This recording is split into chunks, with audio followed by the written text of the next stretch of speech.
अरे वाह मेरे शेर राशिद खान, तुम जिसके लिए जाने जाते हो तुमने इस मैच में दिखा दिया वही तूफान, और संजू के घर में घुसकर ही तोड़ दिया इनका कभी न हारने वाला गुमान। तुमने भाई ये मैच ही नहीं जितवाया बल्कि शुभमन गिल की लाज को भी बचाया है, वरना भाई 5 मैच खेल चुके थे, 2 में जीत मिली थी, 3 में हार। ऐसा लग रहा था अब की बार बड़ी मुश्किल होगी नैया पार, लेकिन भाई तुमने इस गुजरात टाइटन को छठे मैच में तीसरी जीत दिलवा के आस उम्मीदों को और मजबूत कर दिया है। अरे गिल भाई, ऐसे कारनामों के कारण ही तो हमें करामाती राशिद खान कहा जाता है। पहले हमने शानदार गेंदबाजी की, फिर बल्लेबाजी में 11 गेंद पर 24 रन ठोके, टीम को बिल्कुल फंसा हुआ मैच जितवाया, खुद मैन ऑफ द मैच बने। वरना एक समय तो जान बिल्कुल हलक में अटक गई थी जब आखिरी के 2 ओवर में 35 रन बनाने थे। एक छोर पर था राशिद खान, दूसरे छोर पर था राहुल तेवतिया, दोनों ने मिलकर पार लगा दी गुजरात की खेवटिया। अरे रहने दो भाई राशिद खान और शुभमन गिल, रहने दो, कुछ नहीं रखा बात बनाने में। मुझे पता है ये संजू सैमसन जानबूझकर मैच हारा है, वरना खेवटिया पार नहीं होनी थी, तुम्हारी तो इस मैच में खटिया खड़ी होनी थी। इस हार्दिक पांड्या के बिना गुजरात टाइटन का जीतना इतना आसान नहीं है जितना तुम लोगों ने सोच रखा था, और ये पिछले मैचों में तुम लोगों ने देख भी लिया होगा। अगर संजू भाई इस मैच में जानबूझकर नहीं हारते, तुम्हें पांड्या की अहमियत का और भी अच्छे से पता लग जाता। अरे क्यों भाई संजू सैमसन, ये शुभमन गिल तुम्हारी बुआ का लड़का है जो तुमने जानबूझकर इसको मैच जितवा दिया।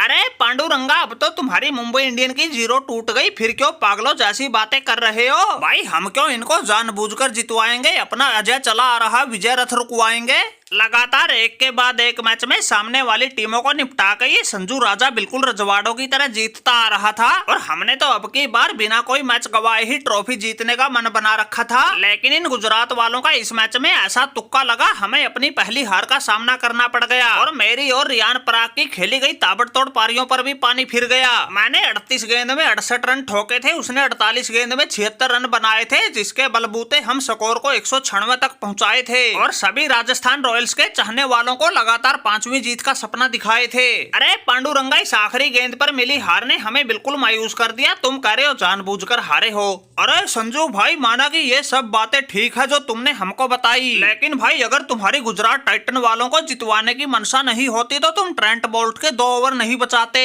और खासकर वो आखिरी ओवर जिसमें 17 रन बने थे वो तो तुम अवैस खान से बिल्कुल भी नहीं करवाते। लेकिन तुमने ऐसा किया, आखिरी ओवर में तुम अवैस खान को भी लेके आए, ट्रेंट बोल्ट के भी 2 ओवर बचाए, क्योंकि तुम्हारी नीयत में खोट था। तुमने कैसे भी करके हर हाल में गुजरात टाइटन को जितवाना था। भाई ऐसी क्या भूलने की बीमारी हो गई तुम्हें? जिस बोल्ट ने अपने 2 ओवर में सिर्फ 8 रन दिए थे, तुमने उससे तीसरा ओवर ही नहीं करवाया। अरे और सब बातें छोड़ो, तुम्हें वो आखिरी के ओवरों में भी याद नहीं आया। लेकिन भाई याद भी कैसे आता, गुजरात टाइटन को मैच जो जितवाना था, यह मैच फंसने का तो सिर्फ बहाना था, पहले ही बुन रखा सारा ताना बाना था। अरे तुम खुद ही सोच के देख लो, ट्रेंट बोल्ट के ओवर बचते हुए तुमने कुलदीप सेन और अवैस खान पे भरोसा करने की कौन सी समझदारी दिखाई थी? अरे बात सुन ले भाई पांडुरंगा, ये तुम जैसी ओछी हरकतें हम ना किया करते।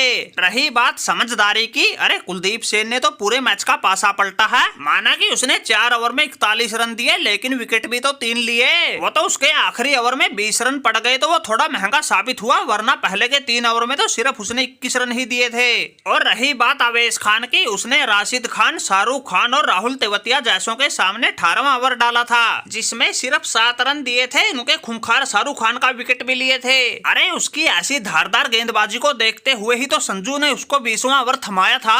अगर ये अफगानी राशिद खान काबू नहीं आया तो इसमें बताओ भाई संजू की क्या गलती? अरे संजू भाई, मैं तो कहता हूँ तुम इस पांडुरंगा की बातों पर इतना ध्यान मत दिया करो। जब से ये मुंबई का कप्तान बना है, ये तो खुद पगलाया हुआ है, इसको खुद को नहीं पता इसने क्या करना है, क्या ये कह रहा है। इसकी तो ऐसी मनोदशा खराब हो चुकी है, ना खुद से कोई मैच जीता जा रहा है, ना दूसरे जीतते देखे जा रहे हैं। वैसे ये भी बेचारा क्या करे, गुजरात टाइटन की जीत इसको इतनी आसानी से हजम तो ना हो रही, इसलिए बौखलाहट में कुछ भी अनाप शनाप बके जा रहा है।